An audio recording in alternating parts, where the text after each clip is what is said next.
Bonjour à tous. Aujourd'hui, on aborde un sujet qui fâche, un vrai cauchemar pour des millions de Français qui déménagent chaque année. Le fameux dépôt de garantie, que l'on appelle souvent à tort la caution. J'ai l'impression que c'est devenu une règle non écrite dans l'immobilier. Le propriétaire trouve toujours une excuse pour ne pas rendre cet argent. Est-ce que c'est une fatalité ou est-ce qu'on se fait juste avoir par manque d'informations ? Bonjour. Vous touchez du doigt l'un des plus grands problèmes du logement en France. Non, ce n'est absolument pas une fatalité, mais c'est le premier motif de litige entre propriétaires et locataires aujourd'hui. Avec la crise du pouvoir d'achat, 1 ou 2 mois de loyer bloqué, ça représente une somme vitale pour un citoyen qui doit s'installer ailleurs et payer de nouveaux frais. Le vrai problème, c'est que la loi française est très précise, mais elle est très mal connue par le grand public, ce qui laisse la place à de nombreux abus. Justement, parlons de cette loi. Moi, j'ai toujours entendu dire que le propriétaire a tous les droits sur cet argent une fois qu'on a rendu les clés. Par exemple, s'il trouve que l'appartement n'est pas assez propre à son goût, ou si la peinture du salon a un peu jauni avec les années, il peut garder mon argent pour refaire l'appartement à neuf. C'est vrai ça ? C'est une idée fausse très répandue, mais c'est totalement faux sur le plan juridique. La loi du 6 juillet 1989, qui régit les rapports locatifs en France, est très stricte. Le propriétaire ne peut retenir des sommes que s'il peut prouver que le locataire a commis des dégradations. Et attention, la loi fait une distinction majeure entre une dégradation et ce qu'on appelle la vétusté. La vétusté, qu'est-ce que c'est exactement ?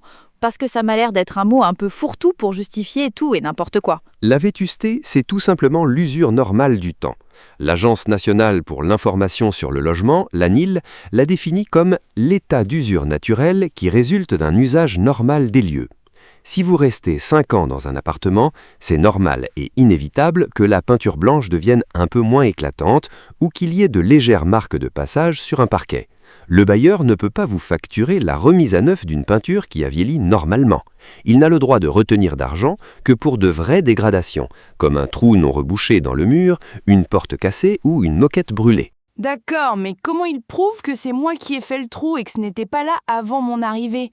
C'est sa parole contre la mienne au final. C'est exactement là qu'intervient le document le plus important de toute votre location, à savoir l'état des lieux. Le site officiel du gouvernement servicepublic.fr le rappelle constamment. La seule et unique façon pour un propriétaire de justifier légalement une retenue sur le dépôt de garantie, c'est de comparer minutieusement l'état des lieux d'entrée et l'état des lieux de sortie. S'il y a une différence négative, qui n'est pas due à la vétusté, il peut retenir une somme. Si l'état des lieux de sortie est identique à celui d'entrée, il a l'obligation de vous rendre l'intégralité de la somme. Et s'il n'y a pas eu d'état des lieux d'entrée ? J'ai des amis qui ont loué un studio à la va-vite. Le propriétaire leur a dit que ce n'était pas la peine de s'embêter avec la paperasse. C'est un piège redoutable. Le Code civil et la loi partent du principe que si aucun état des lieux d'entrée n'a été fait, le locataire est présumé avoir reçu le logement en parfait état. Donc, au moment de partir, on considérera que toute dégradation est de la faute du locataire. Sauf si le locataire a des preuves du contraire, par exemple des photos datées ou un constat d'huissier, mais c'est toujours compliqué. Il faut systématiquement exiger un état des lieux d'entrée détaillé. Parlons du délai pour récupérer cet argent. J'ai rendu mes clés il y a 3 mois et je n'ai toujours rien reçu. Quel est le délai légal exact pour que le propriétaire me rende mon chèque ? Le délai dépend directement de ce que dit l'état des lieux de sortie. Si l'état des lieux de sortie est conforme à l'état des lieux d'entrée, c'est-à-dire sans dégradation, le propriétaire a exactement 1 mois, jour pour jour, après la remise des clés, pour vous restituer les fonds. En revanche, si l'état des lieux de sortie mentionne des différences et des dégradations, ce délai légal passe à 2 mois pour lui laisser le temps de chiffrer les réparations.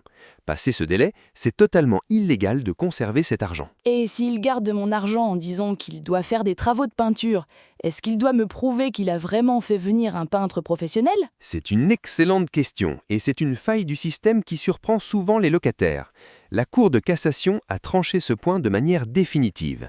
Le propriétaire doit justifier le montant de la retenue avec un devis ou une facture. Mais attention, il n'est absolument pas obligé de réaliser les travaux. C'est une blague.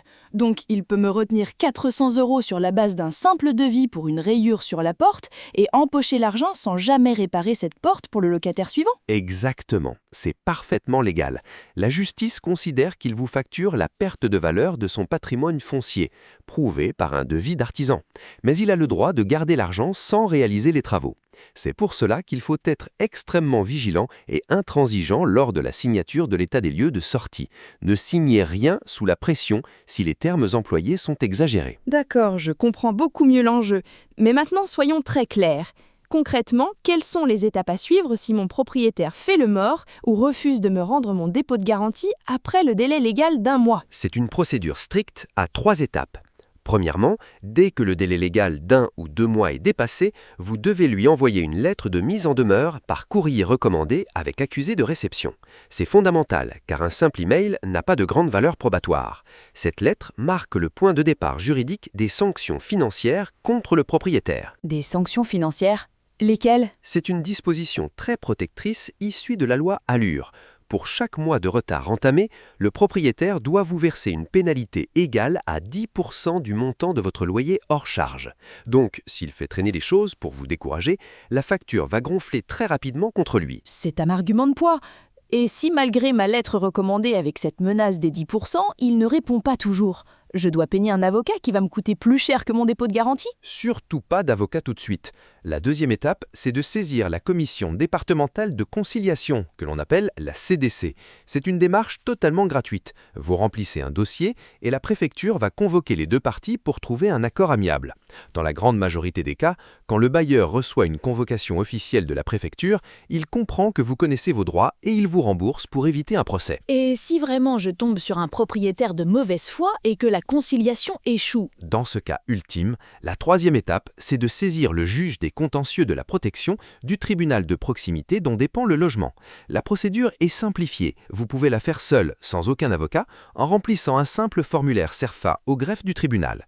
Vous apporterez vos états des lieux, la copie de vos courriers recommandés, et le juge appliquera la loi et les pénalités de retard. C'est extrêmement clair. Donc, si je résume pour tous ceux qui nous écoutent, on ne néglige jamais l'état des lieux d'entrée, on fait la différence entre l'usure normale et la vraie casse, et on n'hésite pas à envoyer une lettre recommandée dès le premier jour de retard pour déclencher la pénalité de 10%. C'est le parfait résumé.